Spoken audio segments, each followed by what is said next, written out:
Hay noches en las que me despierto sobresaltada, con el cuerpo empapado en sudor frío y el corazón golpeando con tanta fuerza que siento que se me va a salir por la garganta. Es en esos momentos cuando el recuerdo del olor regresa sin avisar, ese aroma dulzón y denso de incienso mezclado con algo más que jamás logré identificar del todo. Una mezcla extraña que me erizaba la piel y me hacía temblar por dentro. Ese era el olor de los rituales, de aquellos actos que yo creía sagrados, convencida de que estaba ayudando a sanar a los demás, cuando en realidad, sin saberlo, me estaba poniendo al servicio de lo contrario. Después de 33 años guardando este secreto clavado como una espina en el pecho, hoy he decidido contarlo todo. Voy a compartir cómo una mujer, con rostro de santidad, me convirtió en su aprendiz durante 2 años y cómo las palabras de un pastor evangélico me abrieron los ojos y me salvaron del abismo. Si estás escuchándome, quiero que sepas que esta historia puede desmoronar lo que crees sobre el bien y el mal, sobre la fe auténtica y los engaños disfrazados de luz. Hablaré de cosas que muchos prefieren ignorar, de fuerzas invisibles que luchan por nuestras almas sin que apenas lo notemos. Es una confesión que puede escandalizar, que puede dar miedo, pero que necesita salir a la luz, porque incluso hoy, mientras hablo, hay personas siendo engañadas del mismo modo que lo fui yo. Hola, mis queridos. Me llamo Esperanza, aunque podéis llamarme abuela Espe. Tengo 79 años y nací en 1945 en un pueblecito andaluz llamado Ronda, hija de Dolores y Bartolomé. Mi madre falleció cuando yo apenas tenía 12 años, dejando a mi padre solo con 6 hijos en una casa humilde de piedra y suelo de tierra prensada. A partir de los 13, fue mi abuela paterna, doña Remedios Aparición, quien se encargó de criarme. Ella fue quien me inició en los secretos de las hierbas curativas y en las oraciones antiguas que, según decía, habían pasado de generación en generación. Antes de seguir, me gustaría saber desde dónde me escucháis. Dejadlo en los comentarios. Me hace ilusión imaginar que mi voz llega a tantos rincones distintos de esta tierra tan inmensa. Cada comentario es como un abrazo, cada me gusta es un aliento que me impulsa a seguir contando verdades que duelen, pero que deben ser dichas. Si podéis, suscribíos al canal. Guardo muchas historias más. Historias de mujeres que vivieron cosas que el mundo ha preferido enterrar en el olvido. Para entender cómo acabé sirviendo a las tinieblas sin siquiera darme cuenta, tenemos que volver a 1966. Yo tenía 21 años cuando me casé con Domingo, un hombre 12 años mayor que trabajaba como vaquero en una finca cerca de Córdoba. Fue un matrimonio arreglado, como era costumbre entonces. Mi padre necesitaba una boca menos que alimentar y Domingo, una esposa que se ocupara del hogar y le diera hijos varones para trabajar en el campo. Domingo era reservado y de carácter firme. Medía 1,80 m. Tenía manos curtidas por el trato con ganado y unos ojos castaños que podían ser dulces o duros como piedra, según el día. Siempre iba con su sombrero de cuero, botas altas y una navaja con mango de hueso que había heredado de su padre. No era cruel, pero tampoco cariñoso. Me trataba como a los animales de la finca, con respeto, pero sin afecto. Nuestra primera casa estaba completamente aislada, a 2 leguas del pueblo más cercano, rodeada de campos secos y llenos de espinos.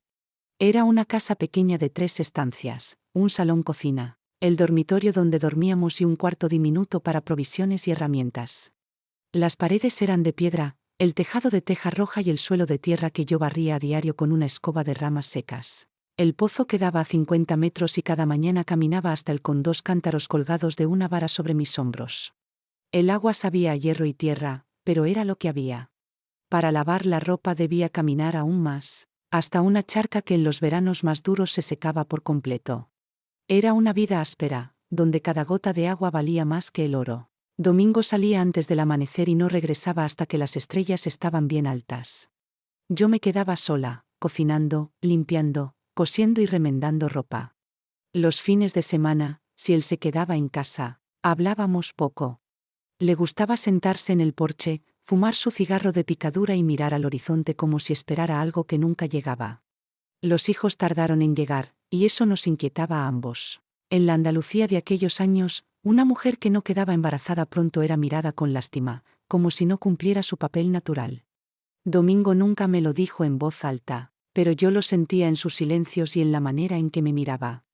A veces, en el pueblo, llegaban hasta mis oídos murmullos que sugerían que quizás él debería buscar a otra mujer, una que pudiera darle los hijos que tanto deseaba. Fue en medio de esa angustia por la maternidad que volví a interesarme en las enseñanzas de mi abuela. Mientras Domingo estaba fuera, yo me adentraba sola en el campo, recogiendo plantas como romero, tomillo y manzanilla, cada una con sus propiedades curativas.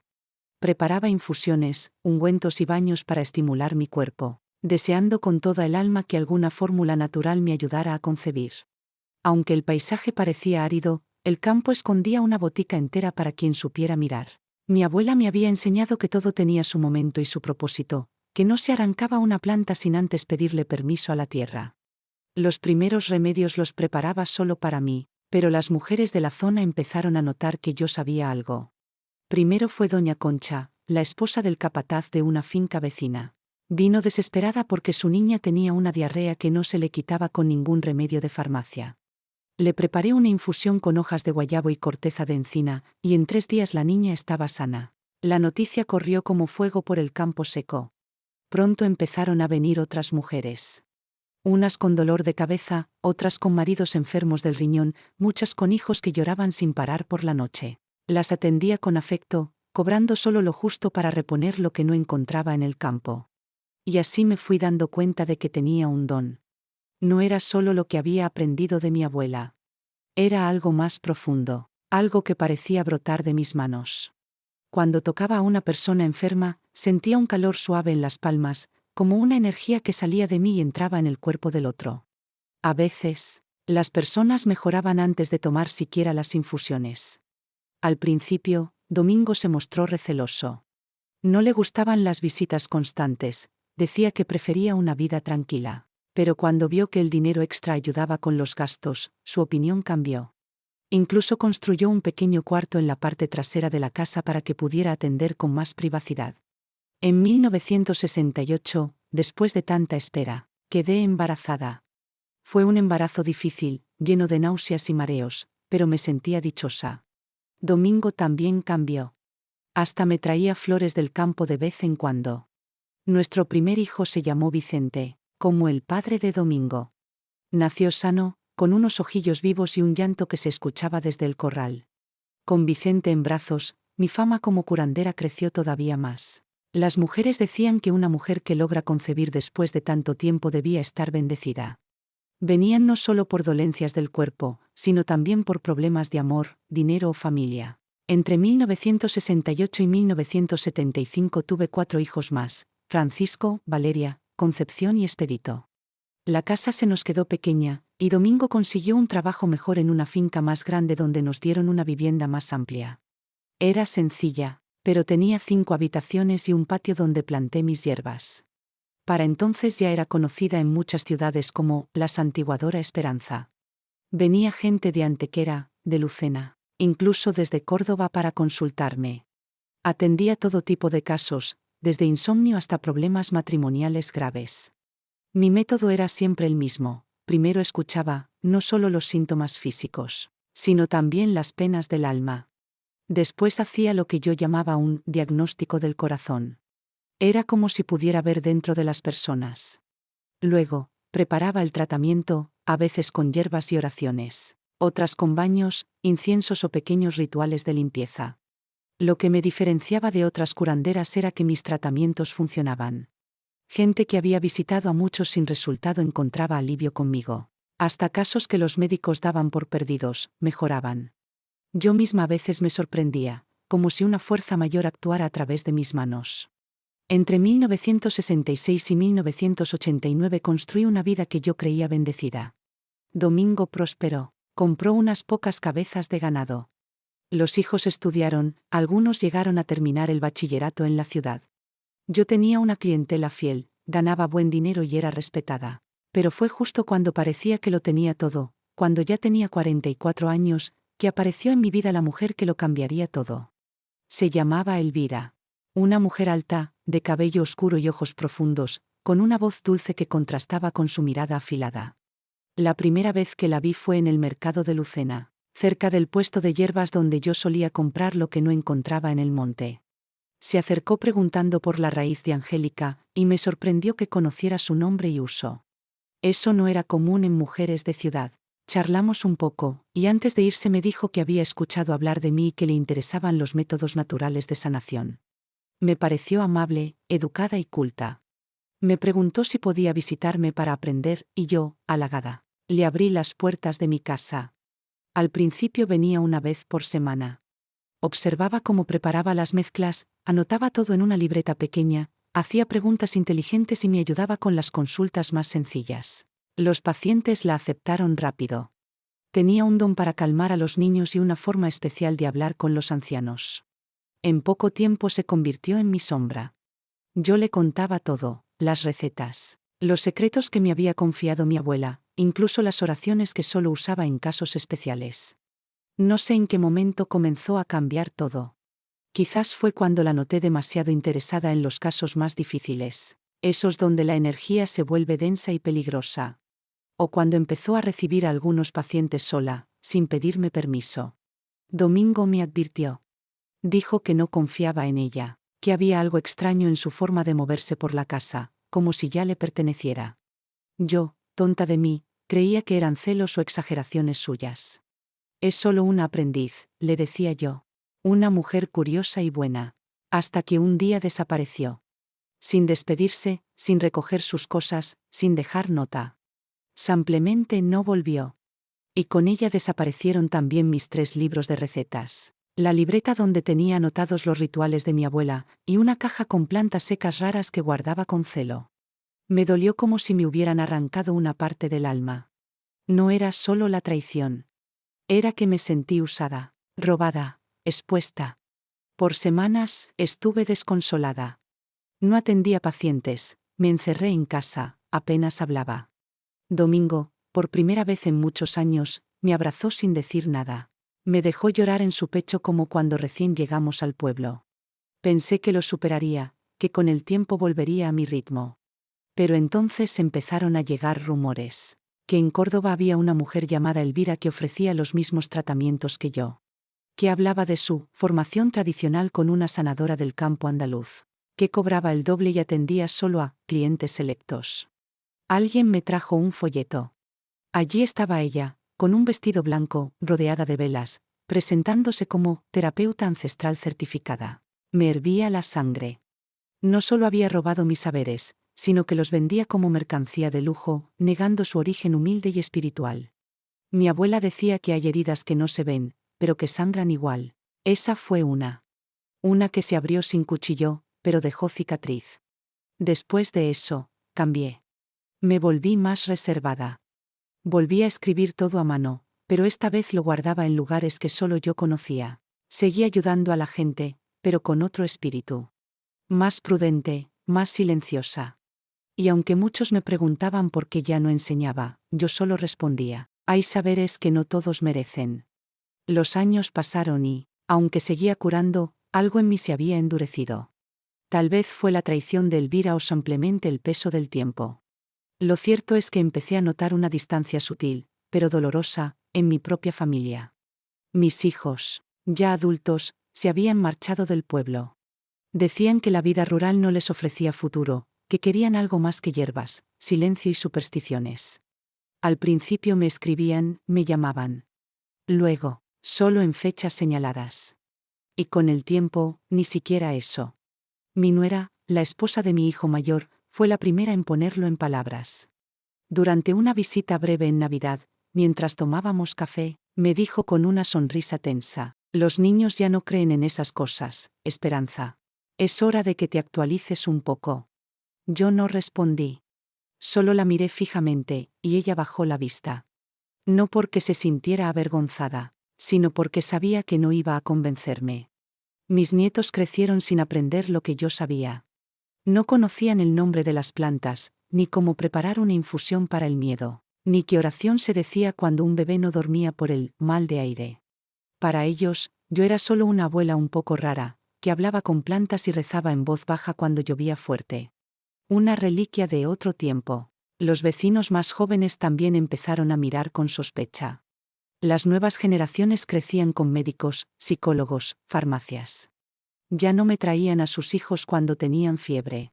Ya no me llamaban cuando alguien sufría una pena que no se curaba con pastillas. Incluso en misa, la señora Marta, que antes me saludaba con 2 besos y me pedía aceite bendecido, empezó a sentarse en otra fila, como si temiera que mi sombra pudiera manchar su fe. Un día, una mujer del pueblo, con tono agrio, me preguntó en plena plaza: ¿Y tú de verdad crees que tus manos curan algo, o solo haces que la gente se lo crea? Sentí el golpe como una bofetada. No respondí. Me limité a observarla, como quien mira a una flor marchita sin poder salvarla. Porque entendí que la fe, cuando se pierde, no hay hierba que la traiga de vuelta. Volví a casa, cerré las ventanas, apagué la lámpara de aceite y me senté junto al fuego. Pensé en mi abuela. En todo lo que me enseñó, en su paciencia, en su sabiduría callada. Y me pregunté si ella también sintió ese abandono alguna vez.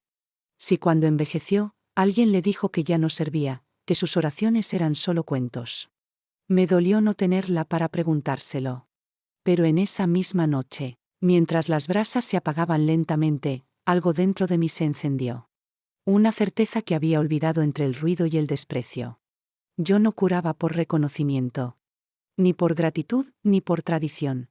Yo curaba porque había sido llamada a hacerlo. Y nadie, absolutamente nadie, podía arrebatarme eso. Fue durante un verano sofocante cuando la tragedia golpeó la casa de la familia Díaz. Su hijo menor, Tomás, de apenas 5 años, cayó enfermo de forma repentina.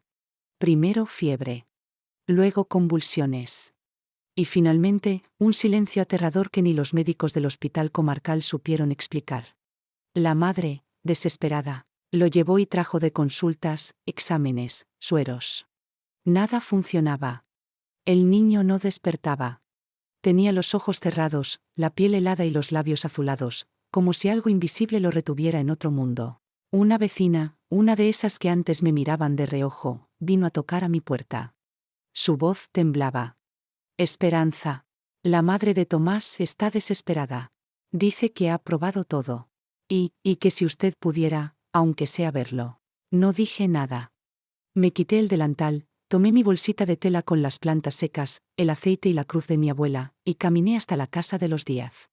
La madre me recibió llorando. No me abrazó, no me habló. Solo se hizo a un lado para dejarme pasar. El niño estaba tendido en una cama demasiado grande para su cuerpo pequeño. La habitación olía a alcohol, a sudor, a miedo.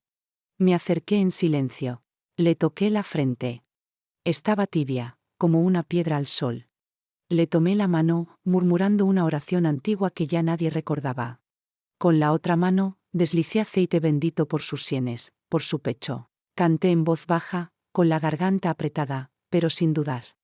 Le hablé al niño, al espíritu del aire, al alma errante que no encontraba su camino de regreso. La madre lloraba detrás de mí. El padre, en la puerta, observaba con los ojos llenos de incredulidad y esperanza. Minutos que parecieron siglos pasaron. Y entonces, Tomás suspiró. Abrió los ojos. Me miró, desorientado. Y luego susurró: «Tengo sed». La madre cayó de rodillas, gritando su nombre entre sollozos. El padre corrió a buscar agua.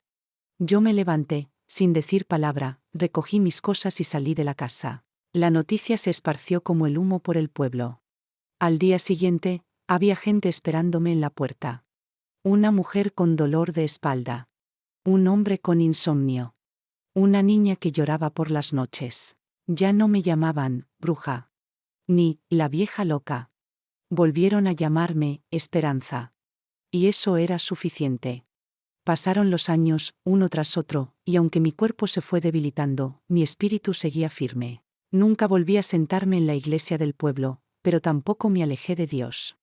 Lo encontré en los árboles, en el agua, en la piel de los niños que sanaban, en los suspiros de las madres que volvían a dormir en paz. Fui envejeciendo con dignidad. Con cicatrices, sí. Pero también con gratitud. Mi casa, aquella que construyó mi padre con sus propias manos, se llenó de rostros nuevos. Mujeres que buscaban respuestas. Jóvenes que querían aprender lo que la ciencia no les enseñaba. Me convertí en maestra sin pizarras, en guía sin títulos. Les conté todo lo que recordaba, los rezos, las plantas, los símbolos, las palabras que curaban y las que lastimaban. Pero sobre todo, les enseñé a mirar con el corazón. Una tarde, Mientras barría el patio, llegó una niña. Tenía la mirada intensa y el cabello revuelto. Me llamó abuela, aunque no era de mi sangre. Dijo que su madre le hablaba de mí por las noches, que yo había salvado la vida de su hermano cuando era bebé. Me pidió que le enseñara. Y así, con ese pequeño gesto, supe que mi historia no moriría conmigo. El miedo que me habían sembrado en la infancia se había secado como las malas hierbas. Ya no vivía en silencio. Ya no pedía permiso para existir. Y aunque muchas de las que me acusaron ya no estaban, no sentía rencor. Solo tristeza por todo lo que nos habían quitado. Por todas las voces que no se atrevieron a gritar. Por las niñas que nunca crecieron. Por las mujeres que murieron creyendo que eran culpables de su propio dolor. Ahora, cada vez que me siento al atardecer, con el mate entre las manos y los pies envueltos en una manta tejida por mi madre, miro el cielo y susurro: gracias, abuela. Porque fue ella quien me dio el primer rezo. Fue ella quien me enseñó que la fe no necesita permiso. Y yo, Esperanza, hija de mujeres silenciadas, decidí que mi voz no se apaga, se transforma, se siembra y florece en otras. Siempre.